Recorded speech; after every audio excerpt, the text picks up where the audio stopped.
Ay, parang wala naman akong asawa. Sobrang bigat kapag ganitong klase ng asawa meron tayo. Yung tipong walang ibang pangarap, hindi gustong umunlad, ayaw mag-effort para makaangat man lang sa buhay. Yung tipong kontento na lang sa maliit na sahod. Tapos uutang kapag kinakapos.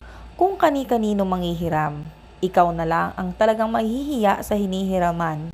Tapos, ang masakit pa, pagdating sa inyong pamilya, napakadamot niya at pagtataguan ka pa ng pera. Pero kapag sa barkada at kainuman, napakagalante. Siya pa ang bumibigay ng pambili ng alak at pulutan. May pambili ng uniforme, pang basketball tuwing may liga. Samantalang kapag bigas at ulam ang kailangang bilhin, lagi siyang walang pera. May pambigay sa mga inaanak, pero sariling anak ni minsan hindi nabilhan ng damit. May panlibre sa katrabaho, pero sa asawa at anak siya pa ang nagpapalibre. Gagala kapag ang mga magulang at mga kapatid niya ang kasama at nagyaya. Pero kapag sariling asawa at anak, laging maraming dahilan na ganito ganyan, ang ending matutulog lang siya. Nagtatrabaho nga pero kulang pa sa sarili ang sahod niya.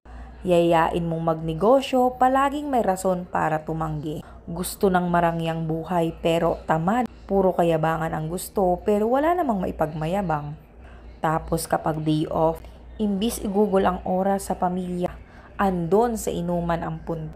Madaling araw na kung umuwi, parang buhay binata. Kahit maubos pa ang boses at laway mo kakasermon sa kanya, hindi pa rin tinatabla ng hiya sa sobrang kapal ng mukha niya. Tapos uuwi galing trabaho, mag-i-expect pa ng masarap na ulam at pag-aasikaso ng asawa. Magmamaktol pa kapag hindi ipinaghahanda. Abay, sobrang kapal nga talaga ng mukha niya.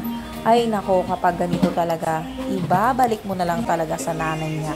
Baka sakaling ayusin ang pagdidisiplina at maturuan ng tamang pagpapamilya.